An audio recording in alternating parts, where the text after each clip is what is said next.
This is a Sandy Boy Productions podcast.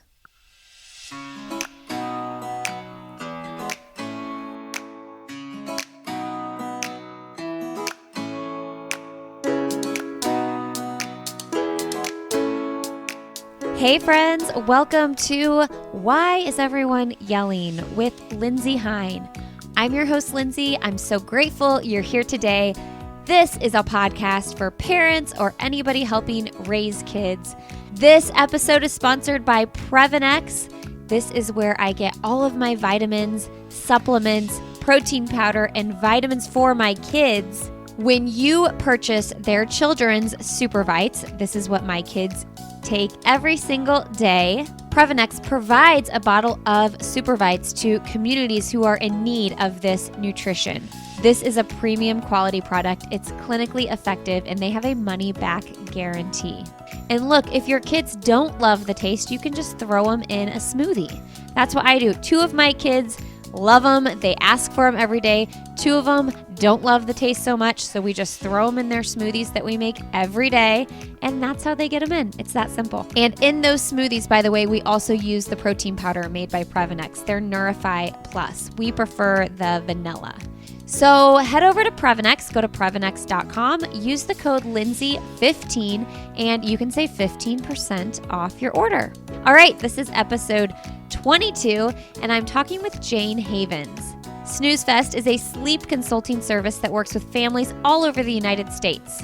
Jayne is a certified sleep consultant through the Institute of Pediatric Sleep and Parenting. Not only does Jayne work with families herself to help them get their children sleeping better, she also is the founder of the Center for Pediatric Sleep Management. So she trains other sleep consultants so that they can launch their own businesses. In this episode, Jayne is going to give you ideas and tips for helping your baby sleep through the night. There's not one way to do it. She has several methods. And my message and Jayne's message to you all is there's a way that will work for your family, your unique family. You don't have to do it the way everybody else does it, or your sister does it, or your best friend does it. There's a way that you can do it that is right for you.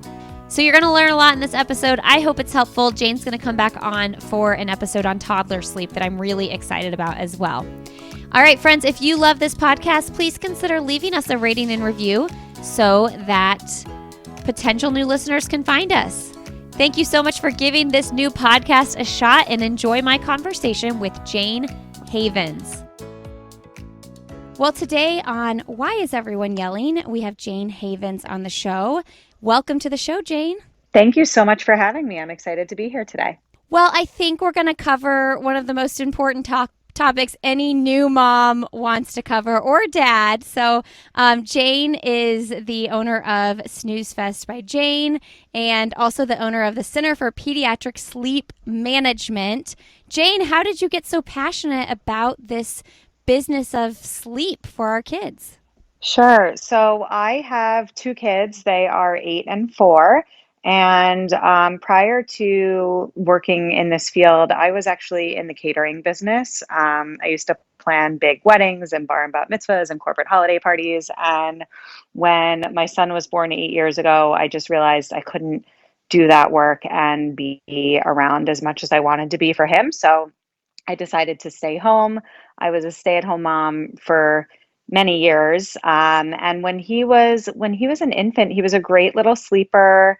I think I got a little lucky in the beginning. And then right around 4 months, he hit that typical 4-month sleep regression that happens to most babies. And he went from sleeping through the night to waking up every 45 minutes to an hour. And I was losing my mind. And as a first time mom, I didn't know why it was happening. I didn't know how to fix it. And I was just exhausted and feeling pretty desperate. So I took to the internet and researched all I could. And then I went to Barnes and Noble and read all the books. And I figured it out. I got him sleeping through the night again and was super proud of myself. And then all of my friends were frankly kind of jealous. So they were asking me for help, and I would help them get their kids to sleep. And For many years, it was really just a hobby. It was something that I continued to stay up to date on. I would just continue to read online in Facebook groups, blogs, whatever I could get my hands on. I was always reading about infant sleep, and I would just continue to help friends just as sort of a passion project.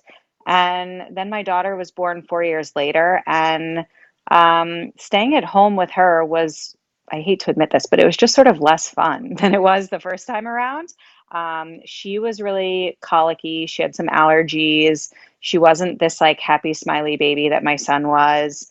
And it wasn't as fun hanging out with her all the time. And I just felt like I needed an outlet. I needed something for myself. And it wasn't it wasn't about wanting to go back to work. It was just like needing some sort of adult interaction and project. So I just brainstormed and was thinking about all the things that I could do. And I kept coming back to the sleep stuff because that's what I was already passionate about. And frankly, I was already doing it. I just wasn't doing it, professionally. So I searched online, I found a certification course, took the course and got my business up and running. And that was the start of it. I've kind of always been a fly by the seat of my pants parent.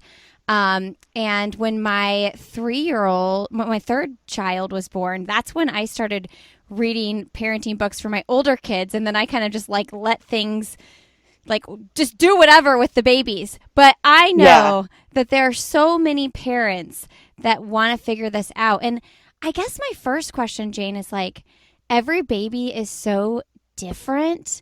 And that's what I've seen with my four. How do you even start with someone? sure. So I would actually argue that every baby is more similar than we parents think. I think that parents are different. So, and yes, like, okay, babies are different, right? Like my son was really happy and smiley and easygoing, and my daughter was like a crazy baby, right? So like, yes, they are different, but they both needed to learn to fall asleep the same way, Mm. right? So teaching babies and toddlers and preschoolers and big kids, doesn't matter how old the child is, everybody needs to be given an opportunity to try a new thing, right? So if a baby is being nursed to sleep or bounced to sleep, and then parents decide that they want to do it a different way, they need to be given some space and some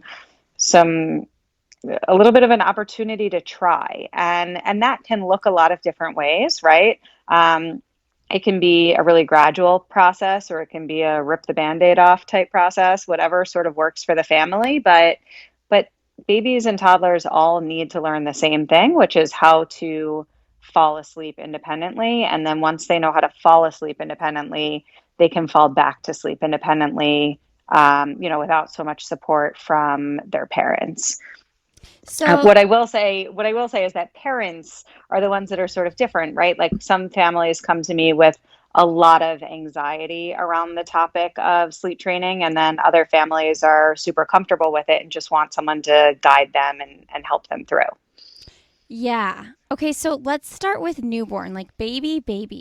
I remember when I brought my first son home from the hospital, I wanted to make sure I was doing all the things like making sure he slept enough during the day and whatnot. And as I had more kids, I realized, okay, those first like 2 weeks, they're really just like still asleep, like literally Yeah, still asleep. So yeah. when do you even start introducing any sort of rhythm and routine? And I ask that because I think sometimes, and you correct me if you think this is wrong, I think sometimes we think we have to get these routines started right at the beginning. But if the baby is like brand new and they're just waking up in the world, there's really no routine yet. Tell me what you found. Yeah, so I think that you can establish healthy sleep habits from the earliest of days, Okay. right away.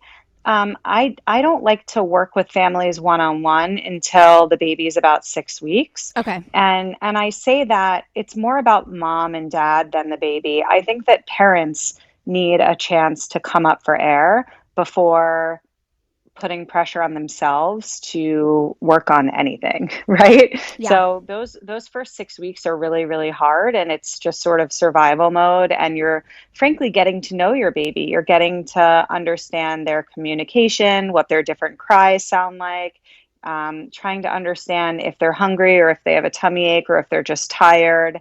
And by 6 weeks, I think a lot of parents tend to have a better grasp on what those different sounds mean and when they are ready to eat versus when they're ready to sleep. And so I don't like to work with families much before 6 weeks. But that being said, I think that there are things that you can do earlier than that at home just to like lay the foundation without too much pressure, just things to be conscious of. If to give you an example, implementing a bedtime routine, right? Like there's no harm in implementing a bedtime routine from the first days home from the hospital, right? Just so that the baby understands, or not even that the baby understands. Maybe the baby understands, maybe they don't, but so that you can have a ritual and a bonding experience that is just around the bedtime routine, right? Yeah. So okay, so then if you start working with someone around 6 weeks, when do you suggest parents start, you know, Like more formal sleep training. yeah, as far as like the sleep, eat, play, sleep Oh, kind of thing? yeah. So I actually, so I do, I have like I call it a group chat, but it's sort of like a seminar on a really casual, informal seminar on newborn sleep. And I give my top 5 tips for establishing healthy sleep habits from day one. And, the first tip is to tank the baby up during the day as much as possible, right? Because the more a baby can eat during the daytime, the less that they'll need to eat overnight. Obviously, with a newborn baby, you're still going to be feeding them overnight, but you want to get as many of those calories in during the daytime hours. So I recommend in the beginning you feed them, at least every 2 to 3 hours during the day. The second tip that I give is getting the baby onto an eat, play, sleep routine. Now, wake windows for a newborn baby are so super short. Mm-hmm. So the play period is almost non-existent, Mm. right? So they're eating and maybe their eyes are open while they're eating, or maybe they're not. And then and then the playing might just be like getting burped and like looking around for a few minutes, and then next thing you know they're sleeping again. It's not so much that you need to get them on this routine. It's sort of in the earliest of days, it's just looking out for those things and trying to see if you can notice the wakeful periods versus the sleepy periods, and trying to align those wakeful periods right after the feed as much as possible. Um, so that's the second tip. The third tip that I always give is to have babies napping horizontally on their back Mm. during the day as much as possible. And the reason for this is that if your baby is always cuddled up on your chest or in a carrier, which I would never tell a parent not to do that, right? Like the whole point of having a newborn is to be able to snuggle them and to hold them and cuddle, right? But if you want to establish healthy sleep habits and your baby's on your chest all day long, then that's where they're going to want to nap overnight too, Yep, right? So totally. if you want to get your baby really sleeping flat on their back during the night, then they need to do that during the day. What is my fourth? Now I'm drawing a blank on my fourth. I'm going to have to come back to that. And number 5, I'm going to skip. Number 5 is like, give yourself a break, like parenting is hard, and like Rome wasn't built in a day. And, it will fall into place eventually, whether that be just because like time helps, right? Like as babies get older, they just like get into more of a groove, or because they get older and you start working on it, right? So those are 4 out of my 5 tips, and I'll think of the other one while we're Well, I talking, watched your probably. video on it last night. Hold on, here it Oh, so you is. probably know. Don't fear the positive sleep associations. Oh, yeah. So my fourth tip on establishing healthy sleep habits for your newborn baby would be to not fear the positive sleep association. So using things like swaddles and white noise to aid your baby to realize that it's time for sleep. Babies learn very, very quickly that when you put them into a swaddle, that means it's time for nap time. And same when they hear that white noise. So I tell parents to not worry about that. People ask me all the time, well, like, are they going to have to transition out of that? Or what happens when we have to stop using those sleep associations? Don't worry about that. If they help, then you should use them.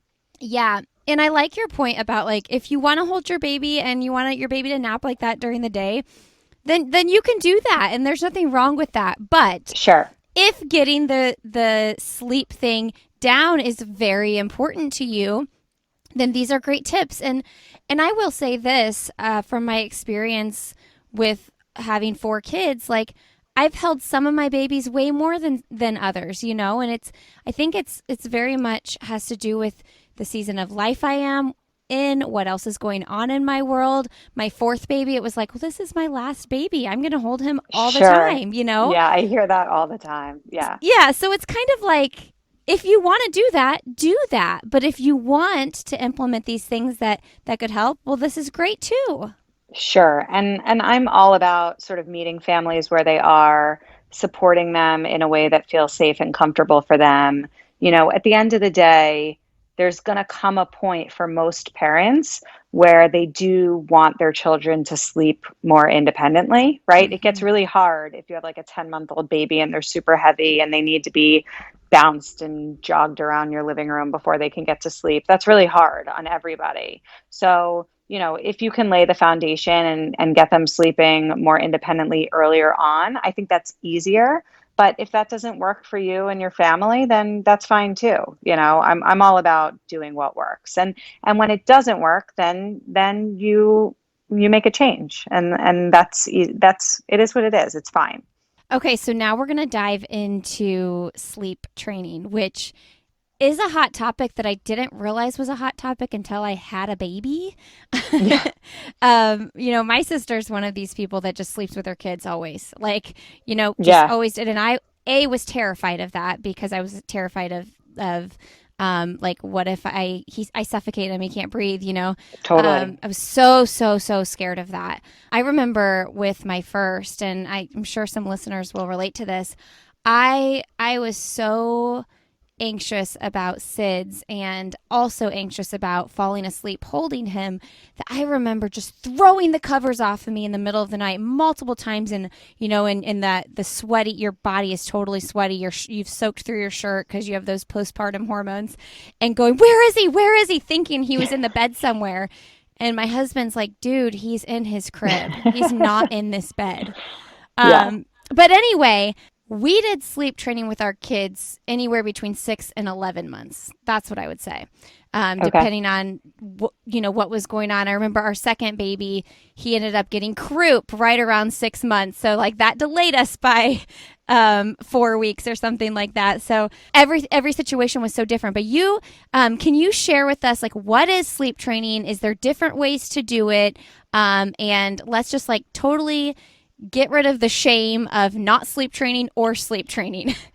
Yeah, totally. So, the first thing I always like to say for people who maybe don't really fully understand what sleep training is that sleep training and night weaning are not the same thing. I think that's really, really important to understand. Sleep training is simply teaching your baby to fall asleep independently and fall back to sleep. Fall asleep independently at bedtime and back to sleep independently in the middle of the night.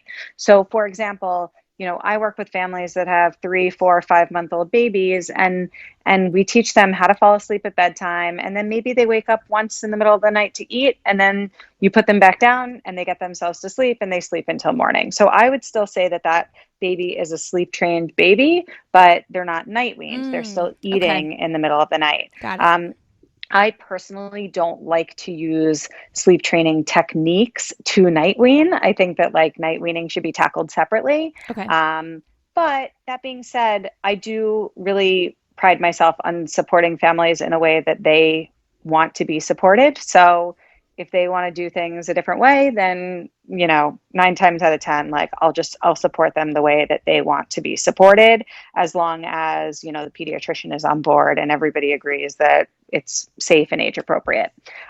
So Again, sleep training is just teaching your baby or toddler or preschooler how to fall asleep and back to sleep independently. I think there's a lot of shame and just like controversy around this topic because at the end of the day, there's crying involved, Yeah. right? Yep. And nobody likes to hear a baby cry. That makes adults really uncomfortable. Hmm. And we parents, we sort of base our own success in like the early parenting days is like you're the best parent if you have this happy baby that doesn't cry, right? Hmm. And when you have a baby that's crying all the time, it makes you feel like you're doing something wrong. It makes you feel like Oh, it's you so can't hard. you can't help them, right? Hmm. Um, and when children learn a new skill, it's hard for them. So they cry because they're frustrated. And a lot of people who are sort of in the what I would describe as like the anti-sleep training camp think that it's horrible for babies to cry and that they shouldn't cry.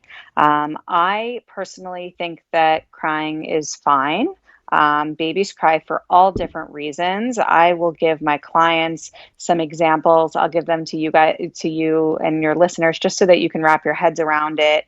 The couple examples that I give are, sometimes maybe you're driving and there's a ton of traffic and your baby's tired and you can't drive fast enough because there's traffic and they want you to speed up so that they can get to sleep, right? And Right. they're screaming and crying in the back of the car because they're tired and they want to be sleeping and you're not driving fast enough, right? But they're okay and they're safe and they're fine. They're just tired and they're trying to figure out how to get to sleep without the motion of the car. So that's the first example that I give. And another example that I give is when a baby starts, maybe a 6-month-old baby is starting at daycare for the first time, or maybe starting with a nanny or a new nanny, or let's even change the example to be something a little closer to home. And maybe a grandparent is going to be caring for the baby when previously it was mom or dad. And this transition can be really hard on a baby. It can feel stressful for everybody in the family. And there's crying involved, right? From baby and sometimes parents too. Mm. And, maybe you leave your baby in the care of grandma who is totally loving and a wonderful grandma, but like the baby just isn't super comfortable with grandma yet. And the baby spends all day crying because he misses mom, right? But mom had to go back to work. Hmm. And that's okay because he's with grandma and grandma loves him and is taking really good care of him and he's just adjusting to his new normal, right? And so I think that sleep training is the exact same thing. It's asking a little baby to try, or an older baby to try and do something differently. And at first, that feels hard for the baby. And then they're frustrated, and maybe they're even a little bit mad that mom or dad isn't coming back to help them to sleep the way that they're used to being helped to sleep. But then once they figure out how to do it, all the crying stops and all the night waking stop pretty much because they know how to get themselves to sleep and they know how to get themselves back to sleep. So that's my bit about the crying. As far as the different methods are concerned, I'm happy to sort of go into them if you would Yeah, like. let's do it. Should we go through them? Let's go through the methods. So I use a few when working with infants. I'll describe them from like the most quote unquote gentle. I prefer to call them gradual rather than gentle, but I think people think of gentle sleep training. So I'll use that phrase just because Okay. that's what people call it. So all the way from like the most gentle to like cry it out, right? Or extinction. So the most gentle sleep training technique that I use, I don't even know what it's called. I call it like just sitting or like just sit. So if a baby is used to being rocked to sleep or nursed to sleep, you just sit with them, you hold them. And maybe you shush loudly in their ear, but you commit to doing less than whatever it is that you're used to doing. So maybe if you were rocking, then you just sit still. But maybe if you were nursing, then you rock, right? You change what you're doing and you're Mm. still holding the baby. So they're still in your arms and they're loved and comforted and cared for and supported, but they're not getting exactly what they're used to or what they want. And And guess what? They're still crying during this process because, for a baby that only knows how to fall asleep while being bounced on a bouncy ball, if you decide to sit in the glider and just like slowly sway, like the baby's still going to be frustrated, right? Mm-hmm. So that would be sort of the most gentle or gradual technique that I use with my clients. The next two are sort of could be used in like together or separate. Pick up, put down, and shush pat. They're sort of similar. There's one difference. So let's start with shush pat. Shush pat is like you put the baby down in their crib, and just like it sounds, you shush them and you pat them. So you basically are just like committing to comforting them crib side rather than holding them and assisting them to sleep. And the idea is you shush and pat until the baby calms. You don't want to like shush them and pat them all the way to sleep, just until they're calm, and then you pause and you wait and you see if they can get from calm to asleep. So that's shush pat, and then pick up put down is very similar. The only difference is if the baby's getting really frustrated and louder than what you as the parent are comfortable with, then you would pick the baby up, calm them down, get them back to sort of baseline, and then put them back down in the crib to resume your shushing and patting. I personally find the pick up, put down method to be confusing to babies because, if they're frustrated and crying because they want to be picked up and rocked to sleep and you're just patting them and they're not happy about that, then you pick them up and they immediately stop crying because they just wanted you to like do what they're used to. And then you put them back down and then they usually start crying again. So I find that it's sometimes a little bit overstimulating and ends up taking longer. But if that's how parents are most comfortable with approaching it, then of course I would support them through that process.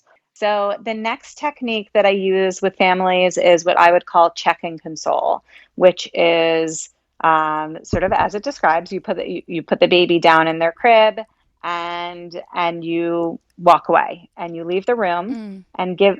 and give them an amount of time that you're comfortable with. I typically recommend about 10 minutes, but some families are only comfortable with 5 and some could wait 15 or 20. So, let's say you're waiting 10 minutes, you leave the room, and if the baby's not even really upset, then you're just sitting there watching the monitor and biting your nails, right?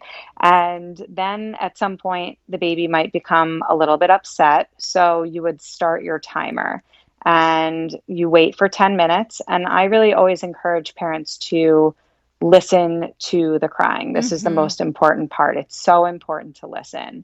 So you're listening, you're listening, you're listening, and the baby's crying pretty hard for a full 10 minutes. So then at that point, you would go in, check on them, make sure the baby hasn't spit up or doesn't have a dirty diaper, wipe away any tears, give them a kiss, and leave the room again. And usually, when you leave the room, the baby becomes more upset, right? Because they thought that you were going to Mm-hmm. pick them up and assist them to sleep, and you're not, right? So usually they get pretty upset when you leave, and you reset your timer for another 10 minutes. Usually in the second 10 minutes, not always, but usually, the baby calms down a little bit. They either stop crying completely for like a brief moment or two, or they go from that, like, as I call it, the crazy cry to just like a mad cry. It changes. Um, or maybe they transition right to the third stage of crying, which I like to call trying, where they're actually trying to get to sleep, right? Mm. So if you hear any sort of change in your baby's cry where maybe they're making progress, then you're going to want to reset the timer for, let's say you were using 10 minutes, you reset it for another 10 minutes and see if they can get themselves back to sleep. If they're crazy crying for another full 10 minutes, then you would go in and do a check and basically just repeat this process as many times as necessary until the baby is asleep. And then same thing in the middle of the night. If they wake up and it's clearly not time for them to be fed, then you would, set your timer and repeat the process that you used for bedtime. Um, and then the last technique is the extinction method, or what's known as cried out. And that's basically just putting your baby down, leaving the room, and not coming back until it's time for a feed or until the morning. Most of the families that I work with, we're not using the extinction method, frankly, because if they were going to do that, they could do that. Like they don't need to pay me Sure, to like sure. do that, right? Like they can do that for free. But there is a time and a place for it sometimes. And sometimes I'll work with a family and maybe we're doing check and console and we realize that like the checks are not helping and it's just making everything take longer and parents are more comfortable just to give their baby more space. So they end up moving towards extinction. As I said before, I really don't like to use any sort of sleep training to night wean. I like to get the sleep piece under control first and make sure the baby knows how to fall asleep and fall back to sleep. I'm all about feeding a hungry baby in the middle of the night. And then once the baby knows how to sleep, then we can work on reducing the night feeds. Yeah, I was thinking about the extinction thing because I'm like, that's what we've done. Just so everybody knows. So judge me if you want. We've done No judgment. and I know that you won't, but and I know that it's such a hot topic. And as I've aged and my kids have gotten older, and I've really paid more attention to how people view different things in parenting, I'm like, oh wow, people like really think this is a cruel thing to do. But for all of my kids, I mean, that seemed to be what worked, and it usually took about a week or two tops for two. But then it was done, and they slept all night, and it was beautiful. But it's really hard to listen to your baby cry for an extended period of time.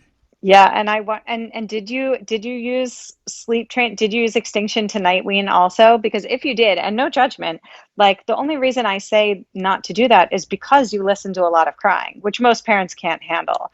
I don't know. My okay, so my number 3, we didn't sleep train him really until he was 11 months because we got into this routine of him just getting up once. So like every night around 1, I'd feed him and he'd go back to sleep.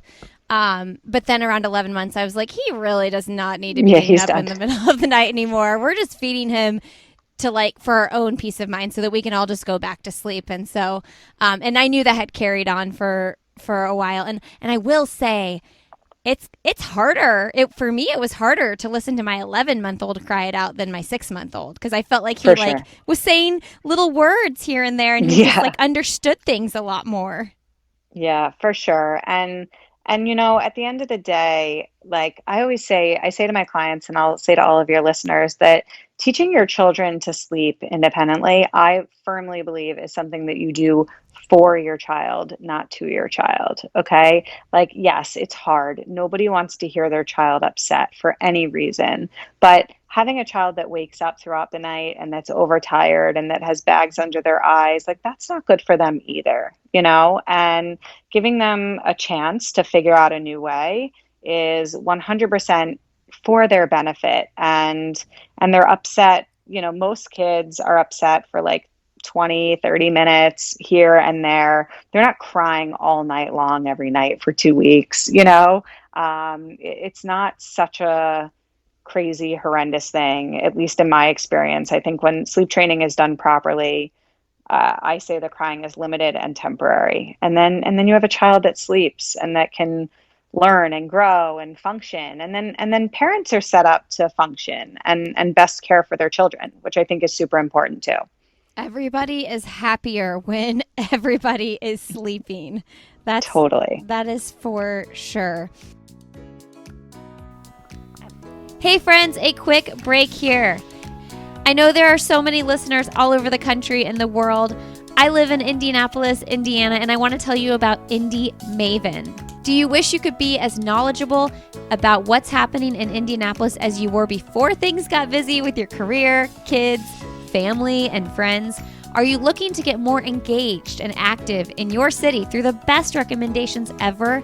Indy Maven is a community that connects women in Indianapolis and its surrounding neighborhoods through captivating and rich storytelling, crazy fun events, and best of all, an audience of highly engaged, badass women. To learn more about Indy's happenings and the trailblazing women making it all happen. And to start making a difference in your community, join the Maven movement.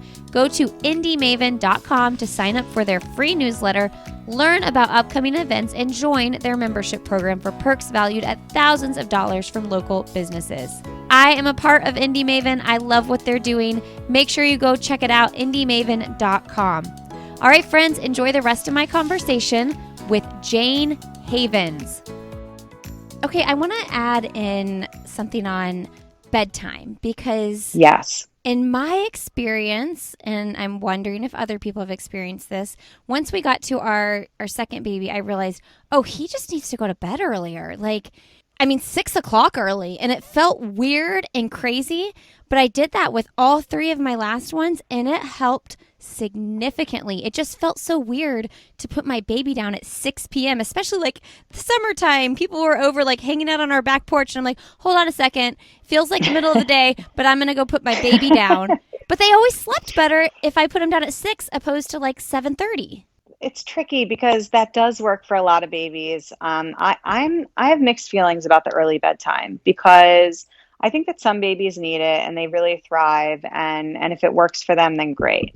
I think there are other babies that are just like 11-hour sleepers, right? Not every baby is a 12-hour sleeper. Okay. Some just sleep 11 or even 10 and a half. And if you have a baby that's only sleeping 10 and a half or 11 hours overnight and you're putting them to bed at 6 o'clock, then they're going to be up at 5 a.m., which is no fun for anybody. So I think it really depends on the child. But if you figured out that that's what worked for your kids, then jackpot. I'm all for doing what works.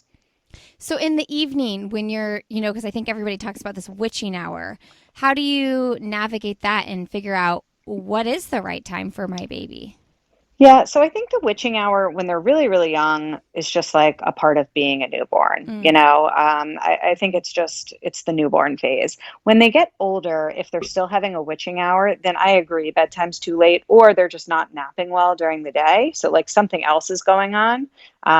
Maybe, for example, if a 6-month-old is losing his mind at 6 o'clock, is that because he only took 2 naps and maybe he would have been better off with 3? So, I'm more of the camp that like I would rather squeeze in the extra nap and put them to bed at 7:30. But then some babies do great with a 6 o'clock bedtime. So again, you have to do what works for you. Okay, and then can we talk about nap schedules and how that affects sleeping at bedtime? Yeah.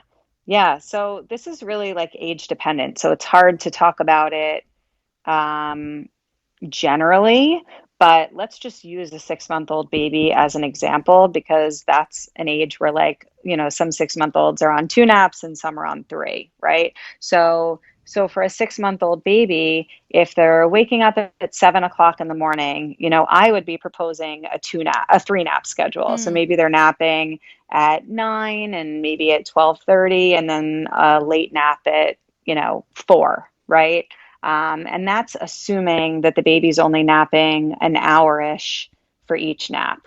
But then there are some 6-month-old babies that take these monster hour and a half, 2-hour naps. And if you have a 6-month-old that's taking monster naps, then congratulations. And you should have your baby on 2 naps. And then maybe there's an earlier bedtime, right? So it really depends on what the day looks like. And I'm always telling my clients that you want to land the plane like for that last nap of the day so that they can make it to bedtime okay, right? So, if your 6-month-old took 2 naps, but that second nap is over by, 2:30 or 3, then what do? You have to make it all the way to bedtime, right? So you want to make sure that you're landing the plane so that everything lines up and they can survive the afternoon without melting down and make it to bedtime okay. And sometimes that means an extra nap.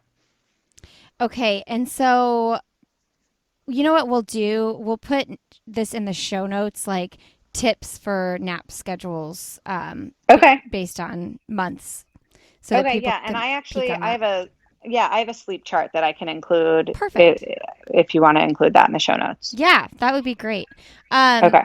Okay, and then what about breastfed babies versus bottle-fed babies? So I breastfed my first and I bottle-fed my last 3 with yeah, with breast milk and formula. But yeah, I like once I started bottle feeding, you know how much the baby's getting. And I remember with Yeah. breastfeeding, I was like, I have no idea how much milk he just drank. Right. So I think that that goes back to the topic that we were discussing earlier about like whether or not sleep training and night weaning are the same thing, right? So I treat sleep training and night weaning separately. I think that breastfed babies 100% can be sleep trained and taught to sleep independently.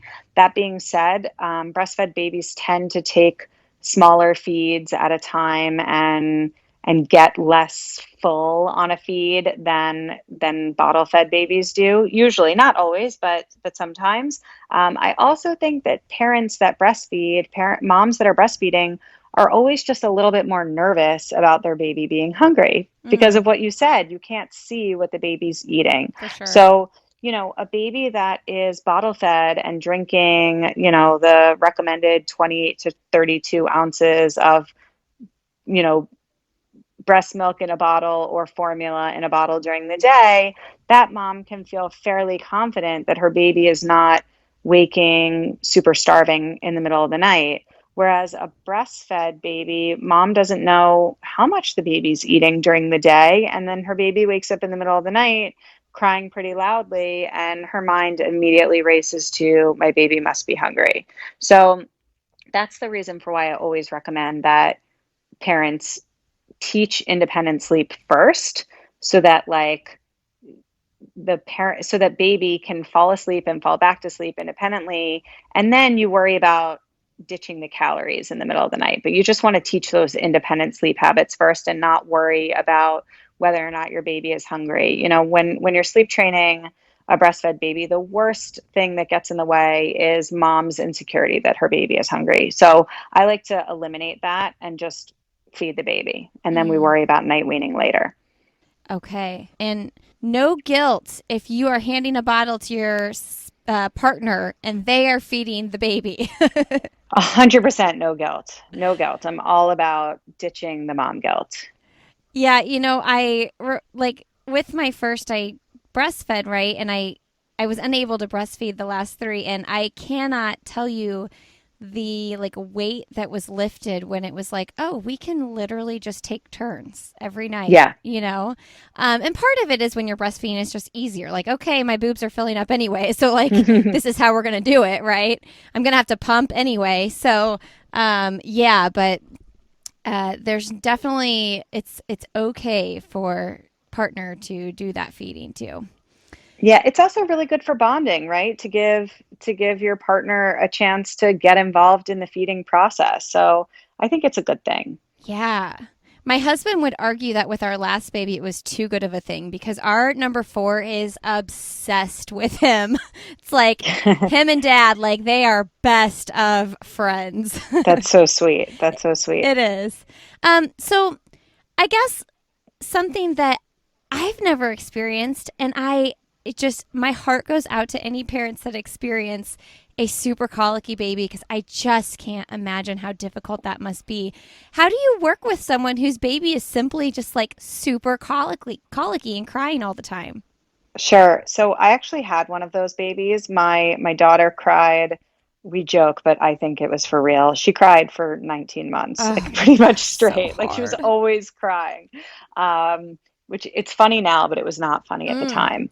Um, so hard. so I had one of those babies, and what I will say is that she was horribly miserable when she was awake, but she slept beautifully. She Mm, was always super happy when she was sleeping. She was fine. And I've worked with a lot of families that have babies that are. I just finished up with a family that had a 9 or 10 month old baby girl who was heavily medicated for reflux, and mm, mom was always so worried that she had this horrible reflux and she was going to throw up everywhere. And, at the end of the day, we taught her how to sleep, and she didn't have reflux. She was fine. This, poor baby was just heavily medicated because she was so unhappy because she was so tired, wow. and mom thought it was reflux, and the doctor thought it was reflux too. It wasn't, mom's fault, but everybody thought this baby was sick, and really she was just sleep deprived. And she woke up crying, but she was crying because she was tired, not because she was in pain.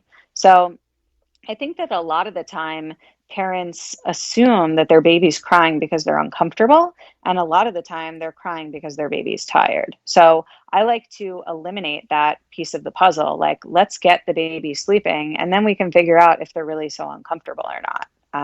The same sort of holds true for teething. Parents love to blame teething on for everything, right? Like, my baby is up all night because he's teething. But then once you sleep train them, all of a sudden they're not teething all night anymore. So I think it's really always a good idea to work on sleep. And I think a baby that's colicky or refluxy can totally learn to fall asleep independently. And then all of a sudden maybe they're not so colicky anymore. Or if they are, then like you're still in the same place you were, just with a better sleeper. So do you recommend, and this is moving away from colic a little bit, when you do have these changes, for instance, like when we were talking about like the 4-month regression that everybody talks about, or when your baby learns to roll over, or they get their legs stuck in the in the Yeah. crib. Do you recommend going back to those original self-soothing, Yep. different sleep training strategies you talked about earlier? Totally. All the techniques that I described earlier and, everything that I use with the families that I support can be used pretty much at any age as long as the baby's in a crib. So, if things slide backwards, whether that's, typical developmental milestones causing the baby to regress. Sometimes like a little 9-month-old baby might learn to pull the stand in their crib, and that Mm-hmm. sort of derails sleep because they can't remember how to get back down, or they just think it's fun to stand up all night long.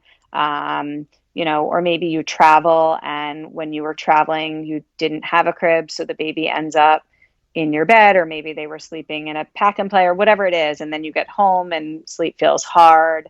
You can always get back on track using those same techniques that you used the first time around. Just takes a little bit of time, right? Yeah, and you know what? It's always easier the second time around if you need to work on it again. It's never quite as stressful as it feels that very first time. I think for two reasons. One, because like parents have been through it and they see the other side and they know what it looks like to have success. And then also the child also has that foundation. Like they know how to sleep and they just forgot for a while that it's a thing. So you work on it again, you practice, and they get it and they're back to where they were. Well, I love that you have like this kind of like scale of techniques, like Yeah. how intense a parent really wants to get. Some parents are more comfortable with more crying. Some parents are uncomfortable with crying at all. So I love that you give parents the option to like, okay, we can ease into it this way. You can rip the band-aid if you want, but Yeah. there are multiple ways to do this, and there's not one right way or one wrong way. Absolutely. And the truth of the matter is, like we touched on earlier, babies cry regardless. Mm-hmm. I wish anybody that tells you there are lots of programs, I get targeted ads for this stuff, I guess because it's my industry, but there are these like no cry sleep solutions and all these no cry gentle sleep training techniques, and that's total like bait and switch. Mm. Babies cry when they don't get exactly what they want in that moment. When something feels different and not what they're used to, they cry about it and they're okay, and you can support them. And I really wish that there was a way to do this like super easily and super peacefully, but the bottom line is like babies are frustrated when things are done in a way that they're not used to. So even the most gentle gradual techniques involve crying, and the difference is that parents sometimes feel more comfortable with the idea of being right there supporting their child through the process, and that I totally respect if that's what's more comfortable for them. Okay, so can we give everyone 3 to 5 like action items to implement? Say we have like some new listeners who have like an 8-week old baby and they're like, how am I going to even do this? I have no idea where to start. We've given lots of methods here, but what are your top 3 to 5 Sure. tips? Sure. So I guess implementing a bedtime routine, we touched on this, but we didn't really talk about it. I would say that that's number one. Babies are super smart, and they take all of the stuff that's going on around them as communication, right? So when you implement a bedtime routine, babies very quickly realize, okay, that means next up, I'm going into the crib. So simply starting your routine with feeding at the beginning. Actually, let's make this number two, but bedtime routine is going to be number one. And I love a very quick, like, feed, read a book, and maybe sing a song, and that's your bedtime routine into the crib. Okay, so that would be my number one tip. My number two tip would be to feed the baby at the beginning of your rotation. So, at bedtime, rather than feeding them to sleep, you feed them before books and song and whatever else you're going to do before bed. Um, Eliminating that feed to sleep association is Mm. super, super helpful for having the baby fall asleep with less support from a parent. Even rocking to sleep is a little bit better because it's just closer to not Mm-hmm. rocking, right? It's closer to just going down awake. So eliminating that feed to sleep association That's is huge. I feel like so huge. many Yeah. people just put, and I did this too. So, like with all four of my kids, so many people just let them fall asleep on the bottle or the boob. Yeah. And then my third tip I would say is just to, like, make a conscious effort to take a pause.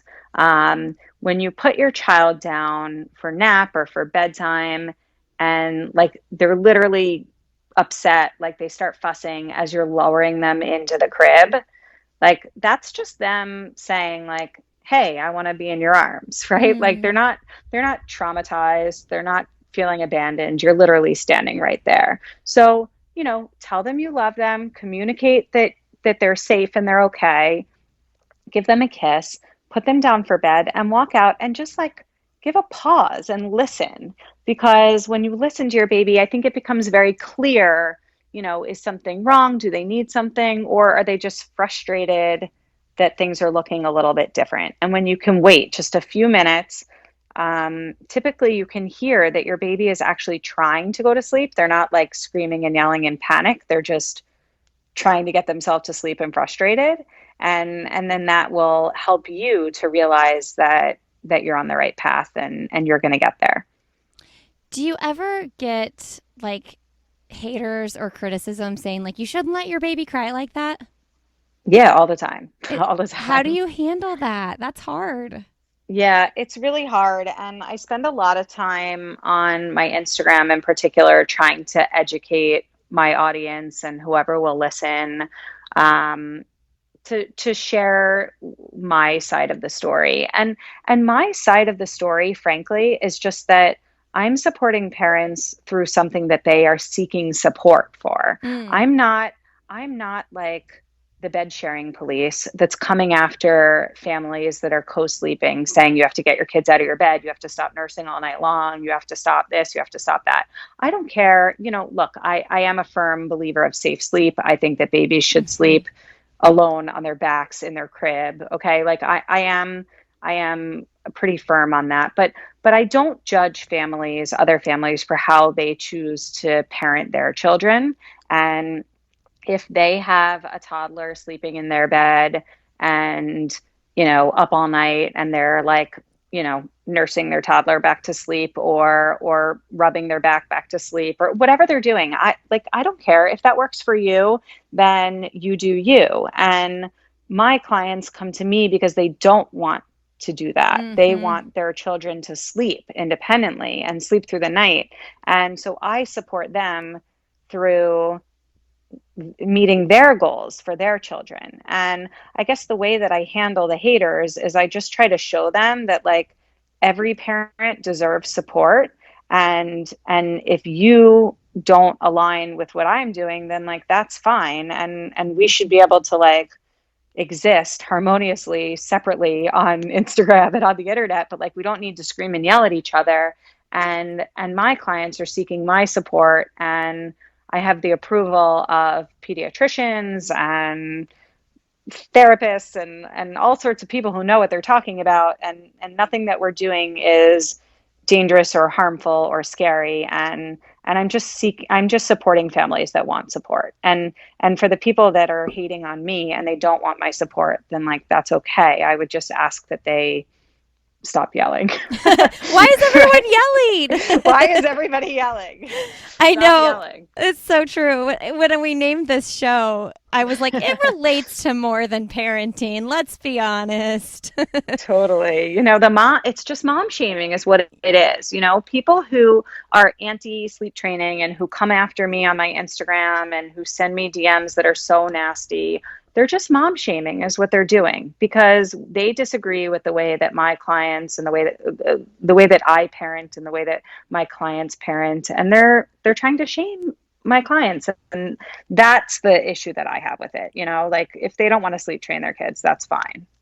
Yeah, I know. I'm not in the business, but I once tweeted something about crying it out, and this girl, man, she came after me like I was the most Yeah. neglectful parent on the face of the earth. And I was like, I'm actually a much better parent now because I'm sleeping more. And I like Yeah. during the daytime waking hours of my children's life, I'm a nicer parent and happier and better person to be around because I did get them to sleep. But I think that Totally. might be the only person I ever blocked on Twitter.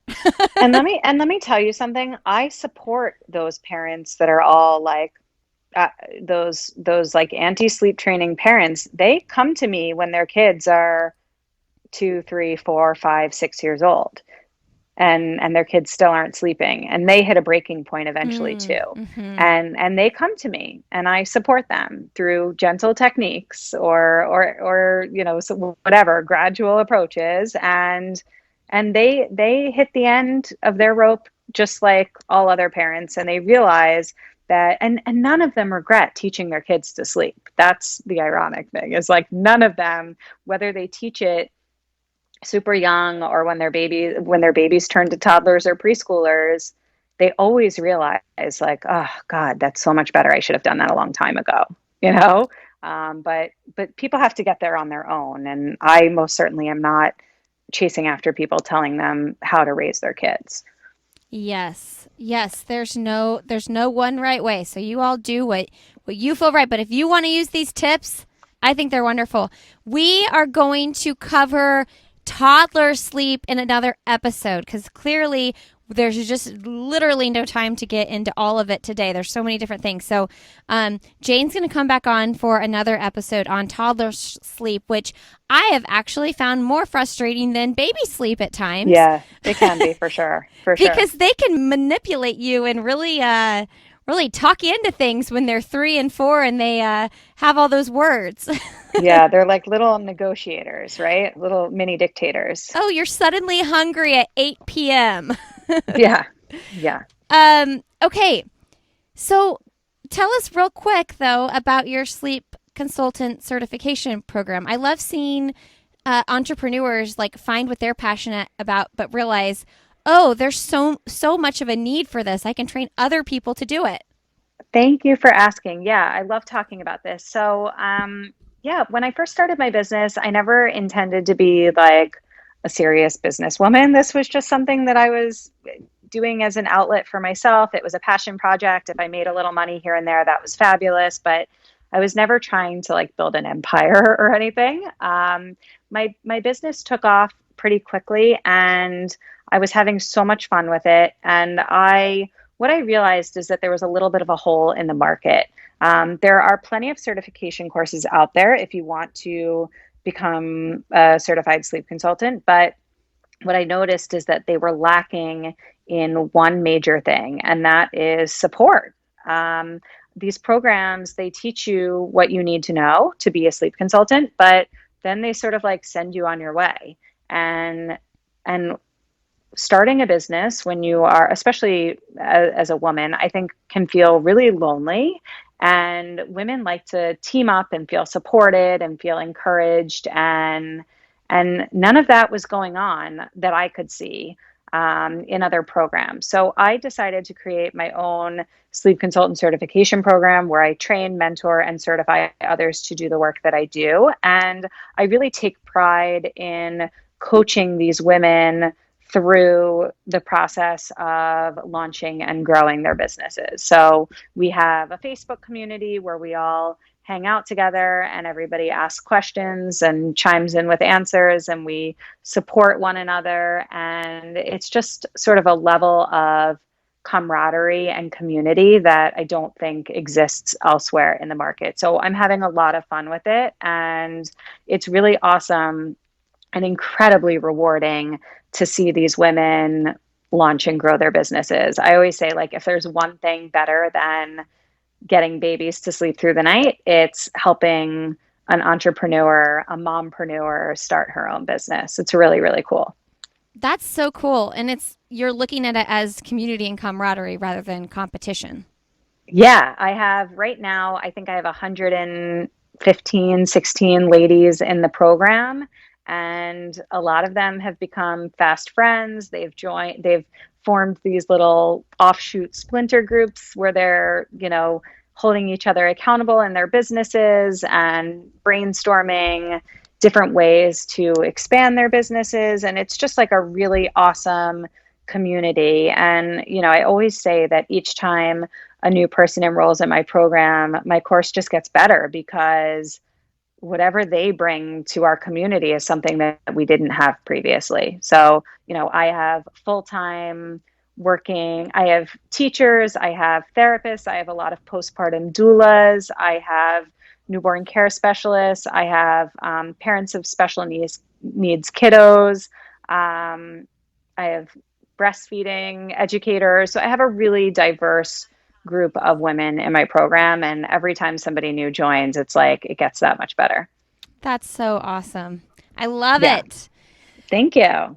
Okay, what is something professionally or personally that you would like to do that you haven't done yet? So professionally, I don't have a good answer because honestly, I have already done so many things that I never even thought I would have been doing a year ago or 2 years ago or 3 years ago. So I just sort of keep surprising myself. And rather than like setting these lofty goals, I just like keep plugging along and seeing where this business takes me. So I don't know about professionally, but personally, my kids are 8 and 4, and my house looks like a daycare a little bit, like with just toys everywhere. And I really am ready to like start turning my house into a grown-up house. And Yes. like my dining room is my kids' art room. And I'm really excited to hopefully in the next couple of years turn it into a dining room. So personally, that's a major goal of mine. It's like to get my house in order. Man, I am the queen of purging everything, like literally every weekend. So if you need any advice or if you need emotional support of just getting rid of things, let me know. So I'm actually really good at that. Like our trash truck comes on Tuesdays, so like Mondays I go around with trash bags and just like throw everything out that I Yes. can find. So I'm actually really good at throwing things out, but just like it never It ends. There's never always ends. more. Even if you And don't feel like you're personally a big consumer, like grandparents buy things and it yes, just birthday totally. parties happen and it's just like it all adds up. It just keeps coming in. Right. I mean, my son is 8 and he has baseball cards and hockey cards everywhere. And I just want to like reclaim my space Yes. and, send the kids down to the basement already. I know like the card thing, my kids aren't doing the baseball cards, but they like come and go with these Pokemon card phases. And I'm like, Yeah. how is Pokemon cards still a thing? But also, like, you guys don't even play with these. You don't do anything with them. And so I find They're just myself, everywhere in they're your just house, everywhere. You right? find them in Yeah. every corner of every closet and every room. You're like, why are these even here? And if we do have Pokemon cards, why can't they all stay in the same place? I have no idea, but I can relate. Oh man. What's the best, most recent book you've read? So I don't read a ton. I don't have time, but the last book that I read was Danielle Bernstein's This Is Not a Fashion Story. Hmm. And do you know Danielle Bernstein? She's a like an Instagram influencer, Well, fashion like person. when I think of Bernstein, I think of Gabby Bernstein, I think. No, Okay, I don't. Who's Danielle. Gabby Bernstein? Danielle, yeah, look up Danielle Bernstein. Okay. She's an Instagram sort of like fashion influencer, and she wrote a book, and it's half like juicy gossip about her growing up and like coming of age story, and half like business mogul, cool, entrepreneurial type stuff. And I really enjoyed it. For somebody who doesn't read, it was great. Okay, I'm looking at her profile right now. She doesn't have a description on it. So I'm like, what do you do? Just fashion? Yeah, she's just famous. I don't know. I love it. That sounds like a fun book. Yeah, it was great. What's a kid's book that you recommend? So when I think of like baby books, the first thing that comes to mind is this book called Baby Be Kind. It's just like a really sweet book that we read to both of my kids when they were infants, all about like be kind to your friends and share your stuff and whatever. And it's just short and sweet. And I love that book. My 4-year-old is really into this book called Don't Push the Button, Mm. which is like, you tell them not to push the button and then they push the button and all these things happen. It's a fun sort of interactive little book. And then my 8-year-old is reading these books called like Who Is or What Is, and it's all nonfiction. So like who is Serena Williams? Who is Wayne Gretzky? What is the Bermuda Triangle? And he's really into learning. He doesn't want to read nonfiction. He wants to like learn about stuff. Mm. So he loves those, and we like can't get enough of them. I feel like he's read almost all of them, and then I have no idea. I'm going to need a suggestion for what to move on to after that. I love that. I have a hard time getting my oldest to read, and he's the only one that can read fluently yet anyway, but I'm like, he doesn't love to read like I love to read, but maybe that's what it is. Maybe I need to, that's what the teachers say, right? The book that's just right for you, your just right book. So maybe I need to look in that genre more and try to provide him with more books like that.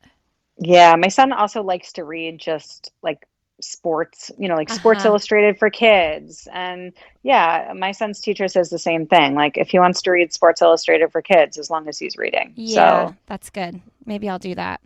Okay, what's your last message you'd like to leave our audience with today? yeah, so I guess I would say that like parenting is really hard and overwhelming, and that like seeking support shouldn't be something that you feel shameful about, or so it doesn't mean that you're any less than. I would argue that like it's really an amazing quality in a parent to be able to say, I need help and I need support. And so I encourage all parents, and I try to do this myself too. I try to surround myself with professional support and just like friend support, right? And we can't do it all alone. And they say it takes a village, and find your village and lean on people and programs and whatever it is that you need to feel like you're the best parent that you can be. It's the growing theme of this podcast. Ask for help if you need help. Yeah. Do it. Yeah. Thank you, Jayne. You're welcome. Hey, friends, thanks so much for being here today. Thank you, Jayne, for coming on the podcast. Make sure you all connect with Jayne over on Instagram. She is Snoozefest by Jayne Havens over there. That's Jayne with a Y, Jayne. And check out all that she has to offer with her sleep consulting services. You can find this podcast on Instagram. We are Why Is Everyone Yelling over there. Make sure you check out our Facebook group as well, and you can connect with me personally. I am Lindsay Hines 626 on Instagram. We appreciate you being here. Thank you, Previnex, for supporting this podcast. Go to Previnex.com. Get your family some protein powder, some Super Bites. Use the code Lindsay15 for 15% off your order. Thank you, friends, for being here. We will see you next week on Why Is Everyone Yelling?